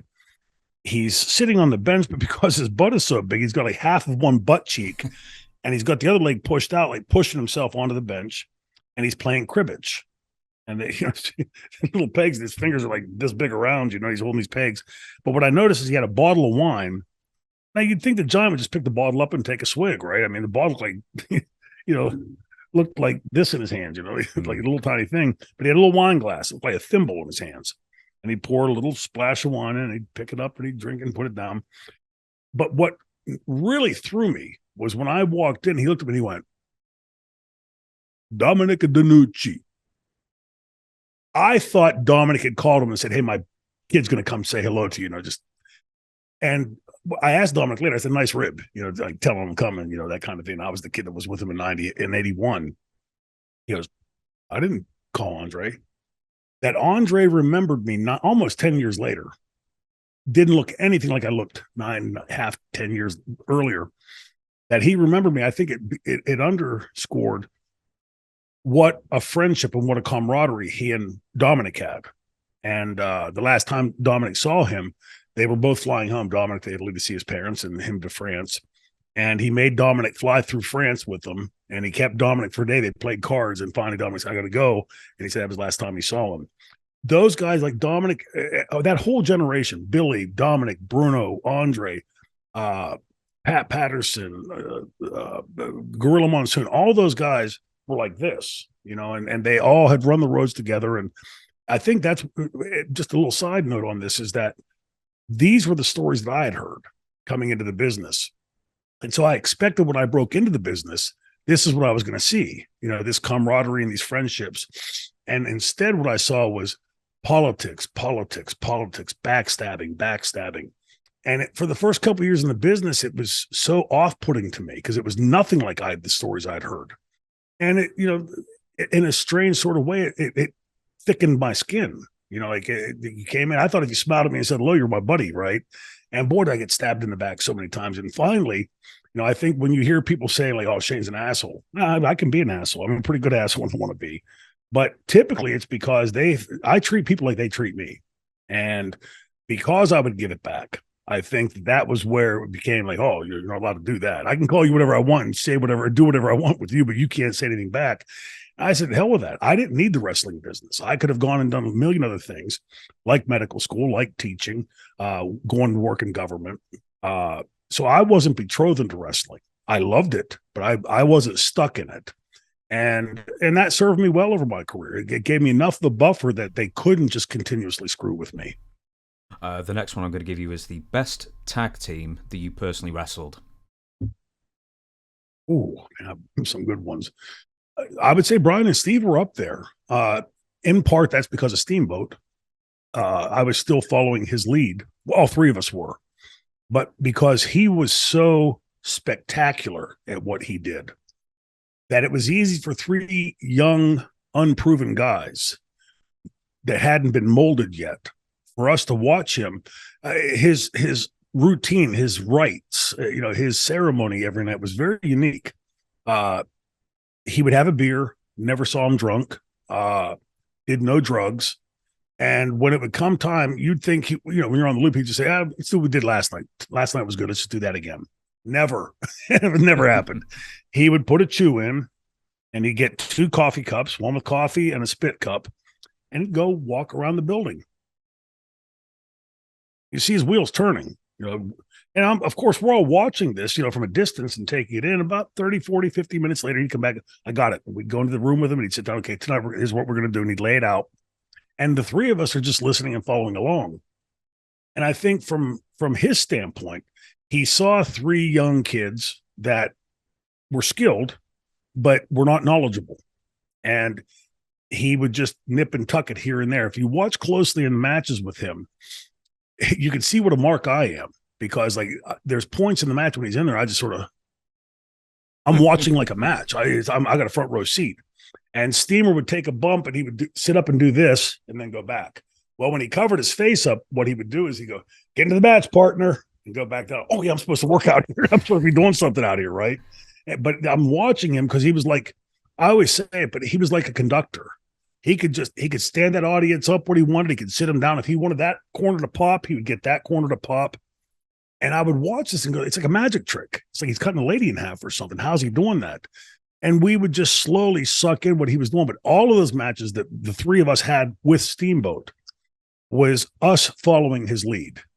And at some point you start to say, okay, he's pushed you a bit more. He's raised the bar a bit more. And we were following along and learning as we went. Didn't realize it at the time. And just really, it was great to meet Dominic when I did. It was amazing to meet Bruno when I did the young formative years of my entering into the business. But Steamboat is who taught me, Brian and Steve, how to be main eventers. And I'll be forever thankful to him and respective of him because of that. And I think Steve would tell you the same thing. And if Brian were here, he'd say the same thing. The next one, I'm not sure. I wrote this for someone else originally and then sort of copied and pasted it. Best and worst midget wrestlers. But how many were there that you knew of? Oh, quite a few. I never met Skylo Low, but knowing the world, having been a history teacher, and being a small person, then was easy to get overlooked. I'm sure a lot of comments and things. It wasn't probably very easy life, but I think when I think about Skylo Low, Dominic was with him when Kennedy got shot, and he said he walked into the bar coming back from the gym, and he said Skylo Low was sitting on the bar just sobbing, and he didn't know why. And when you watch Skylo Low and his performances, I've seen a lot of his matches, really entertaining. It's easy to caricaturize, right? Oh, he's just he's a midget. He's one of those guys that makes you laugh and does this and does that. That made him human to me. The president of the United States got shot, and he's just having this meltdown over it. What do you say about Hornswoggle, right? I mean, he's just phenomenal guy, funny guy. And the thing about wrestling dressing rooms to me that I always thought was the coolest was that, I always call it the UN. We go into that dressing room, and it doesn't matter if you're gay, you're straight, you're black, or you're white or brown. It doesn't matter if you're 8 feet tall or 3 feet tall. If you're working hard in the ring, it's just everybody in the dressing room just sort of coalesces and gets along. And for me, that was always cool to see because, having grown up in a poor neighborhood, there was an awful lot of discrimination. Not, I don't mean to say in the same vein that like the minorities and stuff had seen in this country, but, I remember like teachers of mine in high school saying, "Oh, project boy, huh?" Because I grew up in a project. And I remember thinking to myself, like, that's what you see me as? Like, I'm a little bit more than that. But in a strange kind of backward way, that lit a fire under my ass. Yeah, I'll be the project boy. And it's like when I started becoming a world champion, is that I'd always, swing through the school. Hey, how you doing? Remember, I'm the one that grew up in project. Just sort of throw it back into a playful way. And I'm sure Skylar Lowe and guys like that and Hornswoggle have all seen their share of that. The fact that they've persevered beyond it, I think, is more the bigger story. But again, like, what a great addition to our sport. That you have something else that really entertains the crowd. The kids love, and you got a big loud mouth like me, F-bombing and stuff. And then you have guys going out like Hornswoggle going out there and doing his stuff. And it's just so entertaining in the middle of all that. I can't do what he does, and he can't do what I do. And that's, again, back to that Thanksgiving dinner simile. It's a great addition to our sport. I've got so many I can ask here. This is an interesting one. Most underrated and most overrated main event stars. So let's go with the underrated. The guys who aren't appreciated enough, who did some main events but could have done so much more if allowed to.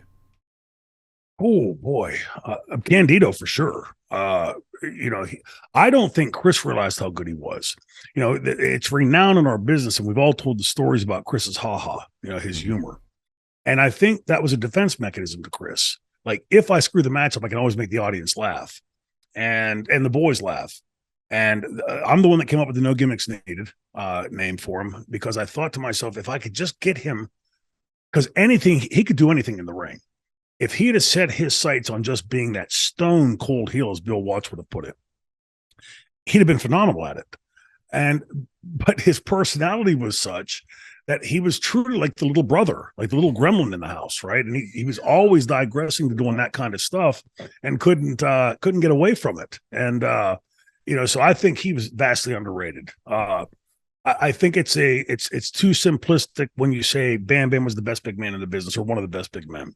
I think that's when it starts to get down to, well, there's a little bit more to it than that. For me, I was the white meat baby face, middle of the card white meat baby face, and suddenly here's this heel coming out of him, right? We are all accumulation of our life's experiences. And for me at that point, 11, 12 years into the business, and constantly getting told that's what you are. I could do more than that, but nobody would ever do it, and nobody would ever allow it. Bill Watts was the first that was going to put it into motion and wanted to put me and Brian together as the Hollywood Blondes. But he had seen it in the promos with Steamboat. He said, "Has anybody ever told you you're a stone cold heel?" So, and I think we look at Steve Austin, some of the more iconic guys. Now, it's hard to say that I don't mean to say that he was, didn't get his due as main event, but his first gimmick is the ringmaster. He knew he could do more than that and wanted to do more than that. And imagine if he would have just been a passive guy that just, okay, I'll do what Vince tells me to do and just, go along with that role. Instead, he goes to Vince and gets him in the right mood, I guess, and unleashes this character on the wrestling world that changes wrestling completely. I think you could probably look at any one of us that had made it long term in the business and see at some point in the business and say, well, I just see you as a this or a that. And in our heads, we know that we can do more than that and want to do more than that. Doesn't mean we're always going to all be right at it. But for me, like those things that happen, like the franchise character was not something that was written down. It was given to me as one direction. You're the captain of the football team who steals everybody's girlfriend and screws her. That was it. There was never another direction that Paul gave me to that character. So as I fleshed it out, he might give me a thumbs up. He never gave me a thumbs down, but he would just, like tone it down. One time I made a comment that we won't repeat here in a house show, and based off of history, my being an historian, and it probably, but certainly by today's standards, wasn't the right thing to say. And he and Todd both let me know, like they weren't like yelling at me. It was just like, yeah, no more of that. Okay, we'll swerve off of that. But I think that to be able to create a successful character in wrestling, if everything is okay, Shane, you're going to be an A, B, C, D, E, F, G, and that's it. I just stick to those. Well, if you have something else, try it. Throw it in there. It may work. It may not work. I would dare say, like when you look at like The Undertaker, he probably did a lot more with that character than Vince had originally envisioned with that character and became so iconic. Stone Cold, the same thing. And I think anybody that's really been successful in our business probably brings that to the table. You know, that there's a little bit more of them in there than whoever created it and envisioned it in the first place. And it, of course, becomes its own thing. Speaks for itself. And conversely, this can be as a fan, this can be someone you work with, this can be anyone, but someone who's just constantly in the main events, and you used to look at them and go, what is that person doing to get in the main events? You know what I mean? Yeah, I got to be careful because somebody's going to say like they didn't deserve it. Teddy and Johnny, I thought they were an amazing attraction, right? Incredibly entertaining to watch, but it was almost immediate that when it didn't matter if they were wrestling Terry Funk and Dory Funk or Tom Smith and Eric Jones. They had the same match. And I pointed out to him one time, because Teddy had been pretty prodigious around the business as Cheetah Kid. I said, so those two local guys can take you as long and push you as hard as Terry and Dory can push you? There has to be, every match just can't be the same. It's not like a level playing field. Some guys are going to get in the ring and just eat them up, right? Especially local guys like that. And I don't think they ever, I don't want to say that it wasn't that they didn't get it. It was that was what they did. And they were doing all of this and, the whole character. It was a great, great part of ECW. But I remember one time we were in Florida and they wrestled Mick Foley and Ron Simmons, two fairly large names in our business, right? And they had the next night the same exact match with two local kids at a rodeo arena or something. And I remember thinking like, okay, so those guys are as tough as Mick Foley and Ron Simmons. And but again, like for them, they were creating that character. It wasn't my character to create. And so they were doing that. And again, like they say, the end, the proof is in the pudding, right? So like at the end, Teddy and Johnny were a massive part of the success of ECW. But they get the whole audience doing this and their promos, and stealing, keep rising, stealing stuff out of people's cars and whatever. Entertaining, So me personally, there's a lot of people I see, like when I see them in main event, Christian, great guy, right? And a good hand in the ring. There's just something about his character that I don't see in that main event level. Not that he's not good enough to be at the main event level. It just, to me, it seems a bit more less than the guys that I'm typically like. I'm thinking of like Bruno and Harley and Flair and Steamboat. And, it just, again, it's a tasting. Some people like vanilla, some like chocolate, some like pistachio. Christian certainly has earned his money with that spot. Mm-hmm. It's just me, for my personal taste. I have a specific thing I see in my head as a main event. So, now you're going to get me in trouble because we're going to say, "Oh, you don't think I belong in the main event?" I see Chris's face honing in the background. What's he saying? Do you see the big shadow just come over me like he's blocking out the sun here, Danny the dinosaur? What are you saying, Chris? Oh, he can't hear you. You'll have to translate. What are you saying here? Just asking. Getting ready. He's close. We're 2 hours. We're at 1 hour 40 odd. We were talking to, which I'll ask one more question and then we'll close. Okay. So sounds good. Yeah, okay, you got to get back there. And I really need a piss as well. I'll ask you one more, and this was one I was just fascinated with. Old School Pro Wrestling wrote in some months ago for the last show, and he asked, what happened with Tito Santana and your first ECW title reign? Were you booked to win the title before Tito no-showed? I don't know any of this story. Yeah, well, that whole early lore of ECW was all created. None of it happened. I think the lore was that I had defeated him for the title at some show. That never happened, obviously. And but I think Paul, with where he was going to be taking his stories, there had to be a beginning to the story in a first and second and third chapter. And so they just laid that down like in the old days of wrestling. So-and-so lost the belt in Timbuktu, and now so-and-so is the champion. And back then, like for me as a kid going into the arenas, you could look and see. First thing I would do when I'd get into the Civic Arena, I'd start looking around at the TV cameras here. And you knew the belt wasn't changing hands, right? So you sort of catch up on it that way. But there was none of that. But like Tito, I do want to say this about Tito because he's one of the guys, when you walk into those dressing rooms, like I said about ECW earlier, right? If you weren't in that first generation on that first ground floor, that was an intimidating dressing room to walk into. for us kids walking into that WWF dressing room in 1990, that was an intimidating dressing room, right? You got all these larger than life stars that have been on TV drawing buku bucks forever. But Tito was one of the first main guys that would come over and say hello to you. Hey, you having a good day, Shane? Like kind of just little comments here and there. Very, very friendly guy. And I was a big Tito fan at the time. Like I'd seen him have some really great matches, and so that it helped ease into that dressing room. It dropped some of that consternation of walking into a dressing room like that. There still was a very specific pecking order, and you were well aware of that.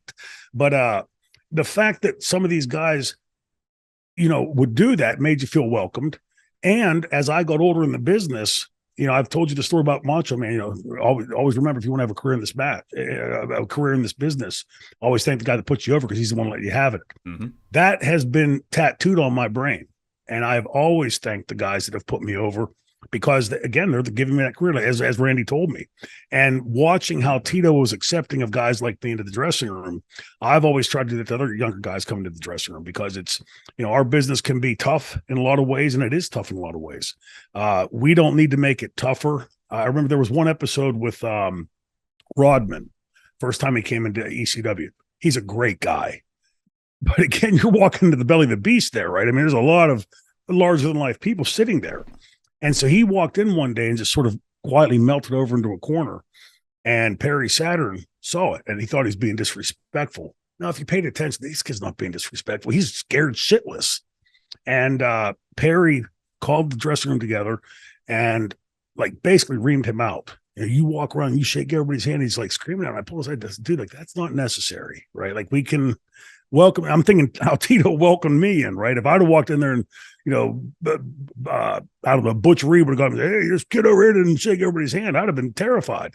We have to be cognizant of that. And I always was, and I'm thankful that I've had guys like Tito and Randy and an endless list of amazing talents, future Hall of Famers and icons and true legends all, to teach me that, because if I hadn't been taught it, I wouldn't know it. And I tell people all the time, I would love to be 20 years old again. I really would. I'm glad I was 20 when I was coming into this business and not 20 getting in now. Just to clarify, did we ever find out why Tito never turned up? Was it just a money thing, or did you ever find out? No, I don't even know. See, that whole, again, like how it was all created. My take on it had always been that that's just the way Paul wrote it out. I don't even know if he was booked. He may have been. I doubt that Tito wouldn't have showed up, though, because that's not like Tito. But by that time, we were making that transition from, when ECW first started, we had Hawk, we had Jimmy Snuka, we had Salvatore Bellomo, we had Stan Hansen, we had Tito. I mean, there were a lot of guys that were there. And I remember as it was happening, thinking to myself, like Tito's still a valuable name. Hawk was still a valuable name. Stan Hansen was still a valuable name. What I couldn't see, though, was I was not a student of the game as much as like Paul was, because I hadn't seen AAA wrestling. I hadn't seen New Japan, All Japan wrestling by that time. I'd seen pictures of it, but I'd never seen any of the matches. And when those guys came in, especially at first impression, right? Rey Mysterio walks in. This sawed-off kid, right? Like, you got rid of Hawk to bring him in? And then that night I watched him, I was like, oh, okay, I'll shut up from now on, because he's phenomenal. But Paul clearly saw something, and he took a chance, because those guys were still such big names at that point, really right a year or two removed from their big pushes, that, again, the naive kid learning stuff. Yeah, we're getting rid of some big names, but now we're bringing these guys in and creating a new platform and doing something very different. And to me, that was a big lesson learned. And it's like the same thing with the Dudleys, right? The first night I come back and I see a black guy and a white guy with fake glasses on, this tie-dyed over the top. When I left ECW, that was not what ECW was. We were meant to be the wrestling company. And I'm like, oh, this is like, what happened when I left? And then I watched them perform that night. I was like, well, okay, shut up again, Shane. Lesson learned again. And when I tell people that, having learned from Bill Watts and Dusty Rhodes and Paul Heyman and Vince and Pat, watching how they work, why do they push this guy instead of that guy? Why do they do this instead of that? I think Paul had a very specific vision of where he wanted to take this new promotion. And he knew that he had a young, untested crew, and he was going to give a chance. It was like swing for the fence or don't swing at all. And because he was so committed to what he had in his mind as being Extreme Championship Wrestling later after, Eastern Championship, that then it made perfect sense, because by the time you made those changes, and you could see at that point, like when you look back, it's hard to imagine again, to revisit the killing of the business. Who introduced Conan and Rey Mysterio and Psychosis and Hoovy to the American crowd? Who introduced Dean Malenko and Chris Benoit to the American? Who introduced Sabu to the national audience? Taz, what Taz would become, Tommy Dreamer, young, unknown names, talents that people had no clue of outside of New England and New York area. And suddenly these are the guys that for the last 25 years, the Dudleys and, just Raven, and just keeps going on and on. That's what shows what kind of impact ECW left on the business, because it wasn't just an ECW we drew. We all drew in ECW, outside of ECW, and helped contribute to the growth of the business and bringing a lot of people back to the table. It's veered off again, but for that 7 brief years, there was a different kid in town. No, I know why that's on your mind as well. For now, I'm going to do the quickest closeout ever. So thank you very much for watching. We'll catch you next time. On Shane's behalf, thank you very much. And thank you guys. Good seeing you. And we'll see you soon.